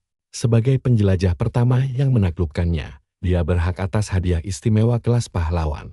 Akhirnya dapat jarahan yang layak, seperti jubah dukun dan bola berisi jiwanya. Lalu dia melihat barang aneh bernama jejak klan, terlupakan tanpa tingkatan kelas yang jelas. Deskripsinya pun tidak jelas, mengingatkannya pada barang rampasan tanpa identitas seperti saat di Demrok dulu. Sambil mengesampingkan hal itu, dia beralih ke hadiah terakhir. Awalnya dia ngira kartu monster misterius ini bakal kasih boost status atau semacam sihir keren. Tapi pas diklik, ternyata cuma kartu pelindung kelas heroi yang memanggil si dukun goblin tadi. Dan disinilah kita melihat antusiasme kaisar langsung lenyap seketika. Kalian harus tahu, dia gak senang dikuntit goblin jelek ini. Padahal dia pengen pelindung keren kayak naga atau macan yang dipamerin mantan temannya. Tapi, dia tetap mau ngetes daripada buru-buru ngehakimi. Bukannya Jihad Black si dukun kegelapan yang sangar. Yang muncul malah Jihad Black versi boneka Pokemon edisi kolektor. Boneka bantet itu berkedip bingung, menatap manusia yang dulu mau dia bunuh. Tapi sekarang Kaisar berdiri jauh lebih tinggi darinya. Kaisar cuma bisa tepok jidat melihat badut mini yang katanya adalah pelindungnya ini. Minimal developernya bikin tampangnya agak sangar dikit lah. Jihad kecil langsung ambruk ke tanah sambil depresi berat. Merasa terhina karena harus mengabdi pada manusia kotor. Sifat bawaannya juga ampas banget dengan penindas yang lemah dan oportunis di urutan teratas. Kesetiaan pelindung ini juga sangat rendah. Bikin kurcaci menyebalkan ini terasa kayak hukuman ketimbang hadiah.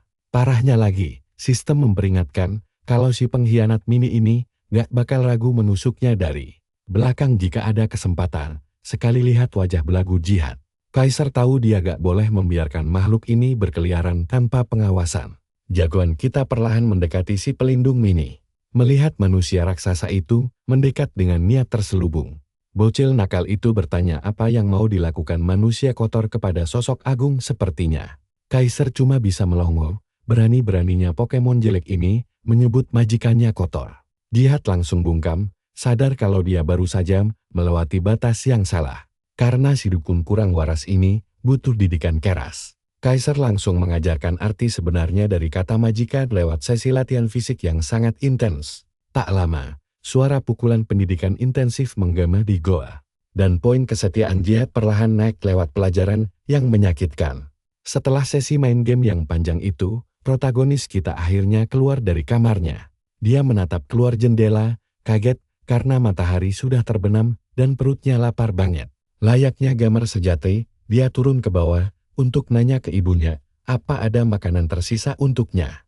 Malahan, dia melihat adiknya lagi santai di sofa sambil ngemil keripik terakhir. Dia pengen ngatain adiknya pengangguran, tapi sebagai sesama kaum low life, dia memilih damai. Duduk di sebelahnya, dia nanya apa yang lagi ditonton. Dia hampir tersedak pas adiknya bilang dia main game JOS juga. Bahkan levelnya udah 71. Otak Do-hyun langsung koslet mendengar itu, karena artinya dia pasti udah main lama banget. Tapi ternyata gak juga, dia capai level itu dalam 6 bulan, karena digendong temennya sepanjang game. Penasaran, dia nanya apa emang selama itu buat capai level 70 sendirian. Dengan kejamnya, adiknya menyindir kalau progres bakal lambat, kalau lu sesekali menyentuh rumput, ketimbang ngurung diri 10 jam sehari. Kalian pasti bingung mau tersinggung atau bangga kan? Di saat bersamaan, siaran langsung TV berpindah ke segmen baru tentang guild pahlawan. Adiknya heboh bilang kalau itu guild nomor 1 di kalangan seumurannya. Bahkan menyaingi kepopuleran Melsal. Itu gak masuk akal baginya, karena guild itu bahkan gak masuk 10 besar peringkat teratas. Ketua guild yang tampan maksimal muncul di layar. Adiknya menjelaskan, kalau ketenaran guild pahlawan itu gak ada hubungannya dengan prestasi. Anggotanya cuma menang tampan doang. Saat adiknya ngiler melihat ketua guild Verza dan menyebutnya guild impian para gadis, Do-hyun menyipitkan mata. Selain gaya ala cowok K-pop standar, dia gak melihat daya tariknya sama sekali. Adiknya ngotot kalau cowok itu tampan dan keren. Dua kata yang gak bakal pernah dikatakan cewek kepada kakaknya sendiri. Kesal, Do-hyun merasa ucapan itu terlalu berani dari orang yang hobinya cuma rebahan di sofa. Dia menambahkan, kalau kanal YouTube guildnya meledak karena pesona Verza. Do-hyun menatapnya bingung, jadi dia menjelaskan kalau hampir semua guild melakukan siaran langsung di YouTube demi mendapat penonton.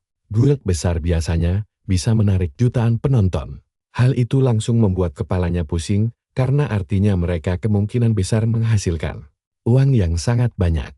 Adiknya dengan santai membenarkan, kalau cowok itu mungkin dapat 1 miliar sebulan cuma dari YouTube. Mendengar itu, otak Do-hyun langsung ngeblank sambil menghitung berapa banyak ember KFC yang bisa dia beli.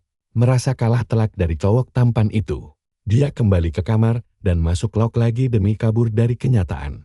Kali ini, dia memutuskan merekam permainannya, berharap mendapat beberapa klip keren. Jihad juga terbangun dan dengan ceria mengucapkan selamat pagi kepada tuannya.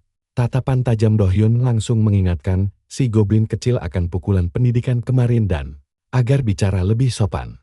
Jihad mulai berkeringat dingin, tapi Do-hyun memutuskan untuk sedikit berbaik hati. Dia melemparkan jubah agar si dukun punya pakaian. Karena saat ini dia belum bisa memakainya sendiri. Bukannya berterima kasih, kesetiaan si kecil nakal ini malah turun dan dia mulai berencana menusuk tuannya demi kebebasan. Namun, satu ancaman rasa sakit masa lalu langsung membereskan itu dan Jihad langsung tunduk patuh. Dia lalu bertanya, apa rencana mereka? Kaisar menjawab, kalau banyak hal yang harus diselesaikan.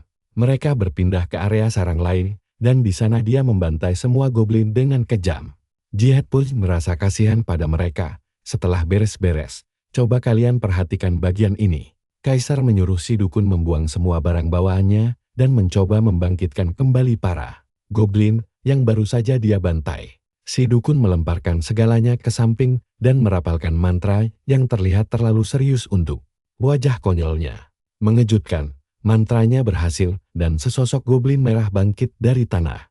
Jihad mengulanginya 2 kali lagi dan memastikan kalau ini adalah batas pasukannya untuk saat ini.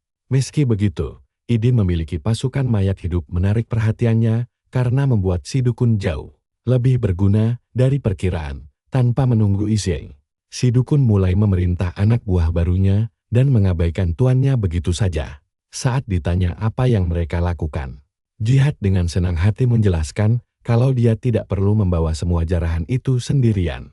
Bocil nakal yang langsung melimpahkan pekerjaan kasar begitu punya pelayan ini benar-benar bikin kesal. Dia memberitahu Jihad rencananya memburu monster elit saat naik level 2. Jihad mengejutkannya dengan santai menyebut kalau dia sudah tahu tempat berkumpulnya para elit itu. Mendengar itu, jagoan kita langsung menyeringai lebar karena dia baru saja mendapatkan sebuah ide yang sangat luar biasa. Setelah mendengar kalau monster elit cukup bodoh untuk berkumpul di satu tempat, Kaisar menyusun rencana dengan bantuan Jihad. Dia melewati hutan dan menemukan tempat berburu yang ideal. Mereka menemukan kamp berisi monster mirip goblin, tapi berwujud agak mirip manusia. Jihad memastikan pada tuannya, apakah ini yang mereka cari? Senyum gila langsung merekah di wajah Kaisar melihat kamp itu. Menemukan kamp ini memicu misi mendadak, ujian para prajurit. Menyelesaikan misi ini bisa memberinya 100 emas, sejumlah poin pengalaman keterampilan, dan 1 tiket undian keterampilan tingkat menengah. Kalau ada tiket gacha yang terlibat, kalian tahu cowok ini bakal berjuang mati-matian mendapatkannya. Tanpa membuang waktu dari batas 48 jam, dia langsung menyerbu kamp dan memicu alarm musuh. Gak perlu main sembunyi-sembunyi, dia langsung maju tanpa rasa takut. Monster elit pun gak tinggal diam dan segera mengangkat senjata mereka. Kaisar menghindari serangan pertama dengan waktu yang sangat tepat. Memanfaatkan momentum gerakannya, Kaisar menyerang dari atas. Dengan pedang besar yang masih tersarung, dia menggunakan lututnya untuk menghantam wajah buruk rupa monster itu dengan sangat keras. Dia mematahkan banyak gigi dan merusak hidung monster itu. Tanpa menoleh ke belakang, Kaisar langsung mengalihkan fokusnya dan mengeluarkan belati hasil jarahan dari dalam inventaris. Hanya dengan sekali serangan tusukan vital, dia merobek titik kelemahan 3 monster sekaligus secara berturut-turut dengan sangat cepat. Hanya dalam beberapa detik, dia menyapu bersih kamp monster elit itu hingga menyisakan 1 monster yang putus asa. Kita semua tahu akhirnya bakal begini kan? Sambil menguji kekuatannya yang besar melawan jurus pedang si monster, Kaisar menangkis serangan tersebut menggunakan belatinya. Monster itu kaget karena tebasan kuatnya ditahan senjata kecil. Tanpa ampun, dia langsung menendang keras perut monster itu hingga membuatnya kehabisan napas. Kalian harus gabung bareng gua buat lihat pembantaian ini. Saat dia mencabut pedang merah raksasanya dan menebas monster itu sampai menjerit kencang. Tanpa perlawanan berarti, Kaisar langsung membelah monster malang itu jadi 2. Dari serbuan awal sampai tebasan maut terakhir, dia cuma butuh beberapa detik saja buat bikin kamp musuh banjir darah. Dari jarak aman, Jihad cuma bisa melongo melihat majikan gilanya membantai pasukan elit tanpa keringat dingin. Dia ingat betul betapa mengerikannya pria ini di hutan barat. Dia jelas-jelas bukan manusia biasa. Dia lebih cocok disebut sebagai iblis atau bahkan jelmaan setan itu sendiri. Kaisar menancapkan pedang besarnya ke tanah, lalu mulai mempertajam indera pendengarannya. Karena para prajurit tadi sudah habis, ancaman berikutnya pasti bakal muncul dalam hitungan menit. Sesuai dugaan, bos area tersembunyi, prajurit agung Goblin Karuk, langsung berlari kencang keluar dari dalam hutan. Quest dadakannya langsung berubah jadi misi tingkat tinggi bernama Ujian Prajurit Agung. Karuk ini adalah bos elit tersembunyi yang punya skill penguat tubuh dan mode berserker. Pemain biasa pasti sudah kencing di celana ketakutan. Tapi bagi Kaisar, monster ini cuma kantong koin berjalan. Dia langsung mencengkeram pedang besarnya dan maju menerjang untuk berhadapan langsung di tengah jalan. Jihad sebenarnya berusaha memperingatkan kalau melawan bos sekuat ini sendirian itu terlalu berbahaya, tapi si majikan tidak peduli. Kapak es milik Karuk dilapisi serangan kejam yang bisa langsung menghancurkan pedang Kaisar. Berkeping-keping. Sadar akan bahaya itu, Kaiser dengan tenangnya menghindari benturan langsung lewat teknik pedang yang luar biasa lincah. Karuk langsung bingung karena gagal menyelesaikan duel dalam satu tebasan. Jihad pun ikut melongo heran. Sesaat sebelum kapak perang itu menghantam senjatanya, Kaiser mengubah sudut pedangnya secara cerdas agar tidak kehilangan senjata berharga. Dia mendongak, lalu memberikan tatapan mengejan ke arah goblin raksasa itu. Provokasi itu sangat berhasil. Karuk langsung mengangkat kapaknya tinggi-tinggi, siap untuk ronde kedua. Dari jarak super dekat, Kaiser menepis semua momentum serangan dari senjata es si goblin. Mereka terus baku hantam tanpa perlu teknik langkah kaki atau gerakan yang rumit. Mereka cuma berdiri diam sambil saling melontarkan serangan beruntun. Jihad belum pernah melihat kegilaan seperti ini selama 100 tahun hidupnya. Kaiser tidak terluka sedikit pun karena teknik parinya yang sangat sempurna. Kalian pasti tahu kan, menepis serangan musuh itu sangat kuat, tapi juga berisiko tinggi. Kalau timingnya meleset sedikit saja, tamatlah riwayat kita. Ini adalah satu dari sedikit skill bertahan yang bisa dipakai seorang pendekar pedang. Kebanyakan pemain cuma memakainya untuk monster biasa. Tapi di tangan ahlinya, teknik ini bahkan bisa membatalkan skill legendaris. Karena tingkat keberhasilannya yang sangat kecil dan rumit dipakai. Hampir tidak ada pendekar pedang yang berani menggunakannya dalam pertarungan sungguhan. Beruntung, Kaiser mendapatkan skill berisiko tinggi, namun berhadiah besar ini dari tarikan gacha. Tingkat rendah, begitu cooldown serangan mematikannya selesai. Karuk kembali melancarkan tebasan dahsyat lainnya. Kali ini, Kaiser membiarkan tebasan bos itu menghantam tanah kosong, lalu berteleportasi secara instan ke belakang goblin bodoh itu. Saat Karuk menyadari ancaman di belakangnya, Kaiser sudah menyeringai nakal penuh kemenangan. Jihad terpana melihat majikannya dengan mudah menumbangkan bos yang seharusnya diburu ramai-ramai. Lewat satu tebasan melingkar yang sangat dahsyat, kepala monster raksasa itu langsung terlepas dari badannya. Bos tersembunyi, prajurit agung goblin Karuk, akhirnya tewas. Kaiser berhasil menyelesaikan ujian prajurit agung. Dan pencapaian luar biasa ini langsung tercatat di buku petualangannya. Dia mendapatkan hadiah 200 emas, tumpukan poin pengalaman, dan 2 tiket gacha skill tingkat menengah. Tapi Kaiser sama sekali tidak peduli dengan hadiah lainnya. Matanya langsung tertuju pada tiket gacha itu. Dia langsung berjoget heboh layaknya manusia purba yang baru menemukan api. Setiap kali melihat tarian aneh majikannya, Jihad selalu merasa sangat malu. Saat bertarung, pria ini bertingkah seperti iblis kejam yang membantai apa saja di depannya. Tapi begitu tiba waktunya gacha kartu, dia langsung berubah menjadi orang paling konyol di seluruh dunia. Nah, ini dia kelakuan khas para pencandu gacha. Dia langsung memakai tiketnya secepat kilat, membiarkan dopaminnya meledak saat deretan pilihan skill mulai bermunculan di depan matanya. Kartu pertama memberinya skill bela diri langka bernama Tendangan Naga Terbang. Sementara kartu kedua mengeluarkan skill langka untuk kelas pendukung yang bernama Striking. Tarikan skill pendukung ini benar-benar berkah besar. Striking adalah skill wajib bagi penyokong tim dengan durasi 40 detik dan cooldown 40 detik, memberikan tambahan 40 poin serangan fisik permanen.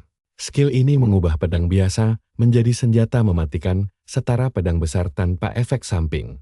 Apapun, dia benar-benar dapat jackpot hari ini, sampai rasanya ingin menangis saking bahagianya.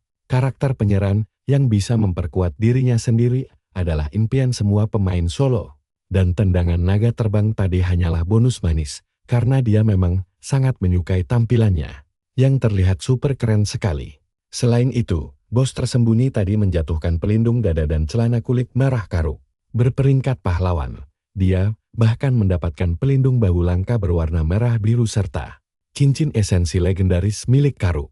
Kaiser akhirnya bisa membuang set goblin lamanya demi peningkatan status yang jauh lebih besar. Dia langsung memakai set lengkap prajurit agung berwarna merah dan biru itu. Efek set ini memberikan tambahan 10% jangkauan serangan hantaman, 6,5% kerusakan jarak dekat, dan tambahan 4 poin untuk semua status. Penampilan barunya pun terlihat jauh lebih modis. Jihad memuji majikannya dan mengakui kalau Kaiser terkadang bisa terlihat sangat menyeramkan. Kaiser justru menganggap rasa takut pelayannya itu sebagai pujian. Terkadang dia sendiri pun heran kenapa dia bisa sehebat ini. Melihat Kaiser yang sedang asyik menyombongkan diri, Jihad membatalkan niatnya untuk mengobrol serius. Tapi kesombongan Kaiser langsung terhenti oleh notifikasi kalau loyalitas si goblin kecil tiba-tiba berkurang 1 poin. Sadar kalau pelayan kecilnya itu baru saja mengejeknya dalam hati. Kaiser langsung menodongkan pedangnya dan mengingatkan Jihad agar tidak bertingkah macam-macam. Kalau masih sayang nyawa. Untungnya, rasa takut adalah cara paling ampuh untuk meningkatkan loyalitas Jihad. Dengan tercapainya tujuan mereka, tidak ada alasan lagi untuk berlama-lama di hutan yang suram ini.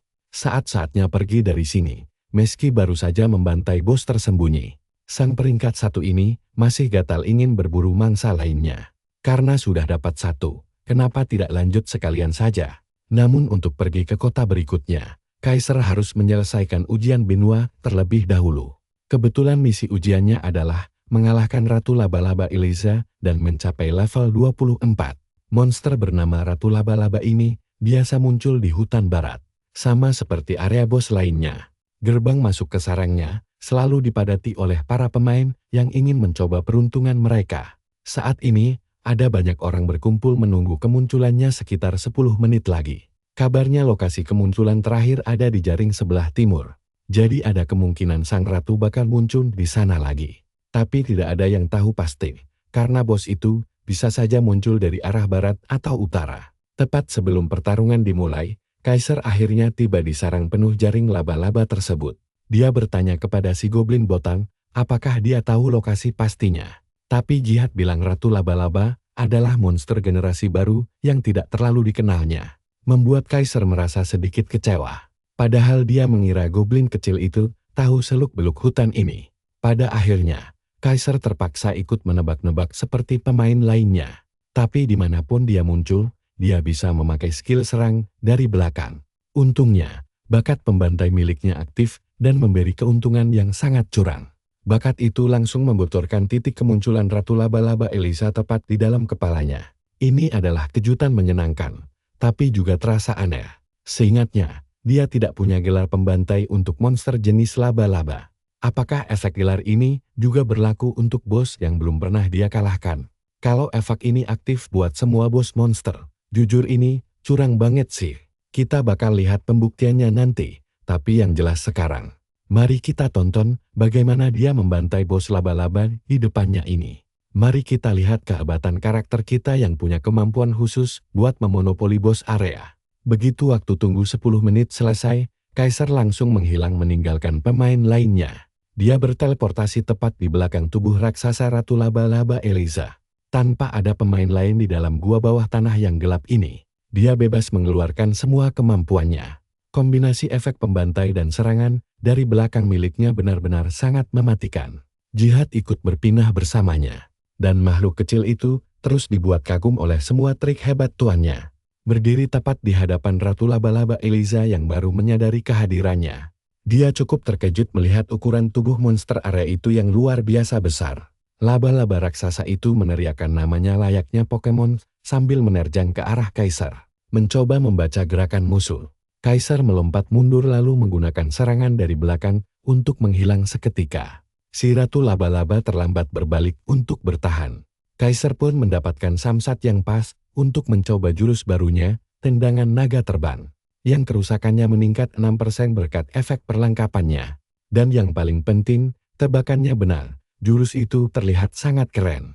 Serangan dahsyatnya menghasilkan kerusakan luar biasa hingga membuat semua mata Eliza menangis. Kesakitan. Kasih dia penutup mata dan panggil saja dia Lee Sin.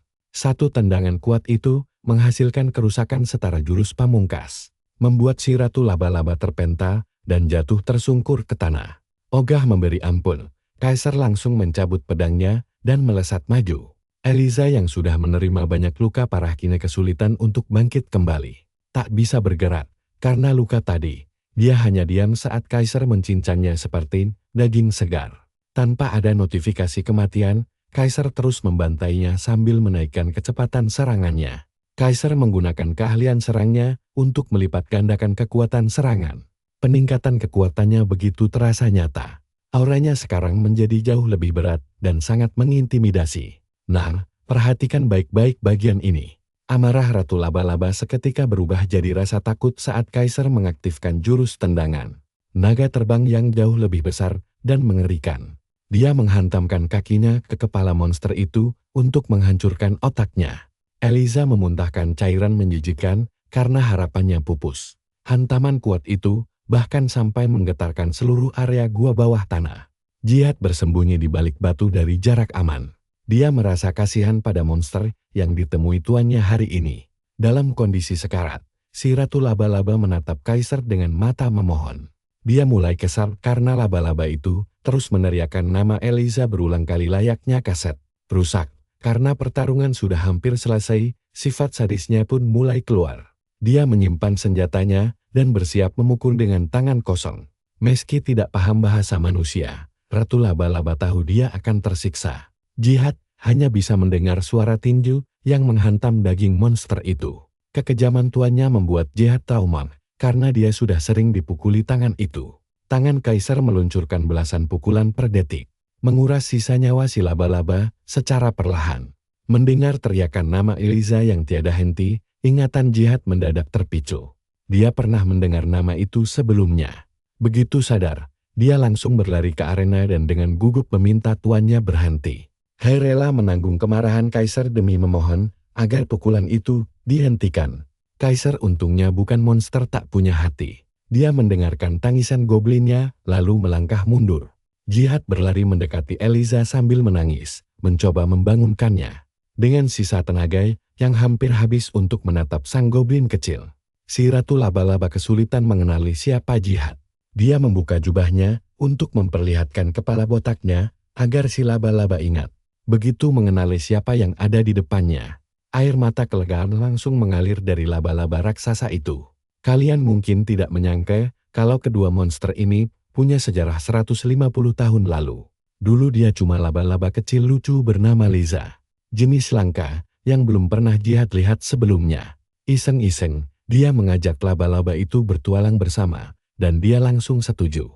Liza selalu menemaninya melewati malam-malam panjang penuh penelitian dan eksperimen yang melelahkan. Merasa nama Liza agak terlalu biasa, Jihad menambahkan huruf E di depannya. Eliza sangat senang mendapatkan nama panggilan baru dari teman goblinnya itu. Awalnya dia kesulitan mengeja nama barunya, tapi Jihad tetap memanggilnya Eliza.